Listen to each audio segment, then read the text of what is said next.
Good evening. In each of us, there are two natures.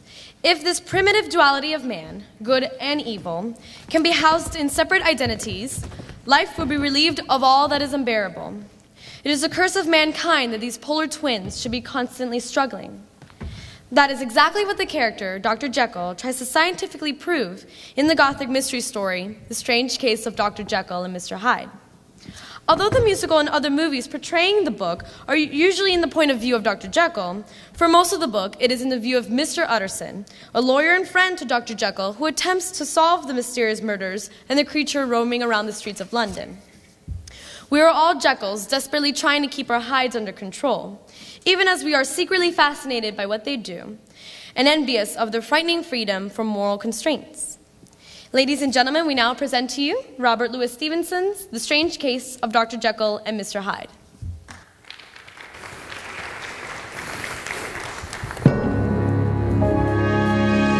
The Strange Case of Dr. Jekyll and Mr. Hyde. Behind the home of Henry Jekyll, a back street of London. All that can be seen are the buildings, the streets, and to the laboratory of Dr. Jekyll, and a door.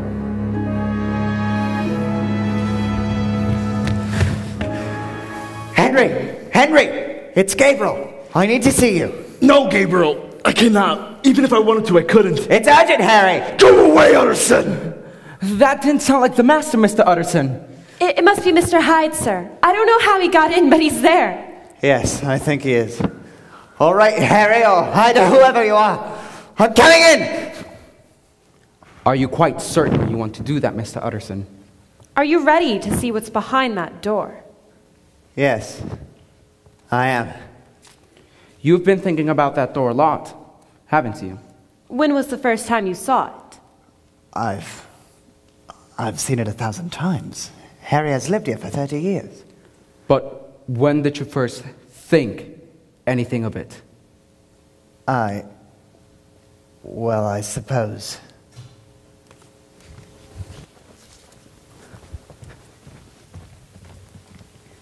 Gabriel, did I ever tell you of a rather strange encounter I had near this door the other day? This door? Why, that's the back door to the laboratory of my friend, Dr. Jekyll. Is it? Well, that explains something. You see, the other day I saw this repulsive fellow barreling down the street. Practically killed the young girl.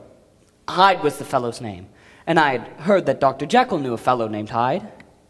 I've never heard the name. Stranger and stranger. You see, I insisted that he remunerate the girl's family for her injuries. He ducked behind this door and emerged with a check. Yes? Well, now I feel as if I'm violating some sort of trust, but suffice to say, the signature on the check was... I signed that check myself, and I gave him enough to leave and never be seen again. Well, my fears seem to be assuaged. However did you fall in on this fellow? It's a long story, or rather not repeat. But he is gone now, and you will see and hear no more of Edward Hyde. Shall we? Of course. Oh, and Henry, there's a gathering at my house tomorrow night. Would you care to join us?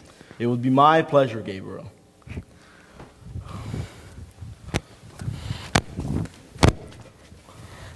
Precisely. It is good to see you back to your old self. Gentlemen, do you plan on spending the night? Isn't this pleasant? The old musketeers together again. All for one. And none for two. I beg your pardon? The dualism. Two? Never mind. Good night. Good night, Henry. Good night. It is still on his mind. What? This whole inner evil side business? Yes, he seems to not be researching anymore, but he is still obsessed. Well, if you say there's no scientific foundation in it... What worries me is that there may be some. I reread his article the other day, and some of these chemicals in combination could have a physically transformative effect. I seriously doubt they could do anything Harry thinks they can, but he's playing in God's domain, as they say. As they say. Henry Jekyll will be the death of us yet, Gabriel. Mark me.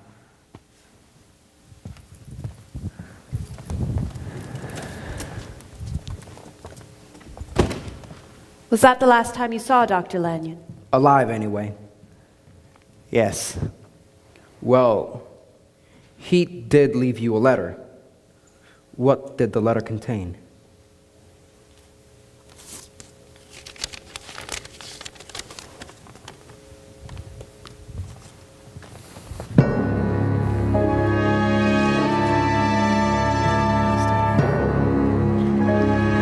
The letter with the story of Lanyon's death.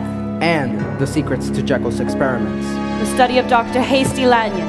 A desk, a chair, And a door.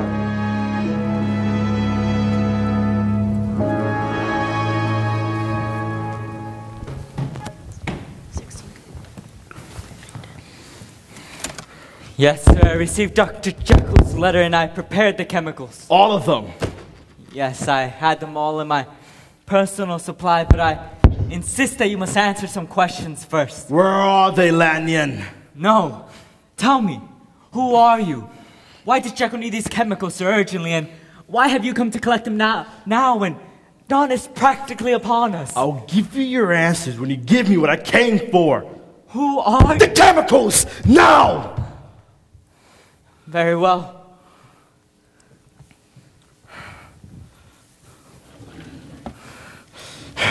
Yes. Careful of my desk, you! Careful of my desk, you old fool. How the devil did Jekyll form an acquaintance with the likes of you? You don't know. You have no idea. What are you talking about? You always thought Jekyll's work was laughable, a heretical fight to fancy, pitiful. Will you speak sense? Are you so set in your ways you don't wonder about me? Is there a grain of scientific curiosity left in you? Or are you completely uninterested in the riddle? This marvel, this biological impossibility that stands before you? How dare you question my scientific curiosity? How would you like if I showed you something that would stagger the unbelief of Satan himself? Right now, I can open up new avenues of fame and power and show you how everything you believe in is wrong. What are you doing? I assure you, what you're about to see is not best viewed in full light. To your health. Oh God, what's going on? Where's the blasted? Hasty. Henry. Yes, Hasty. Oh God, Henry, what have I done? The results of the experiments are permanently my vanity. Done what I've always talked about. Please, let me rest for a moment. Do you realize what you've done? You violated the laws of nature. I was investigating scientific possibilities, Hasty. That's what scientists do. You're no longer worthy of the name scientist. Hasty, please don't do anything to agitate me.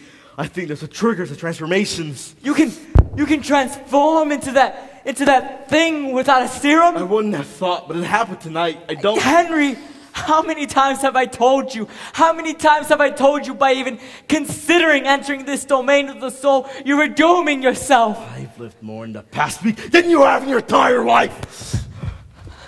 Harry. Hasty, please, let me try to steady my pulse. I fear you may be in great risk. You're the one at risk. You're destroying yourself. You don't understand. Hyde is getting more violent every day. He killed a man. You killed a man? I didn't. Hyde did. Hyde killed him. I think I should go. No, you're staying here, and we're sending for the authorities. Hasty, let me go right now or you'll regret it. Henry, you cannot come into my house, confess murder, and expect to walk away. Hasty, lower your voice, please. I'm leaving. Henry, no! Let go! I'm sorry.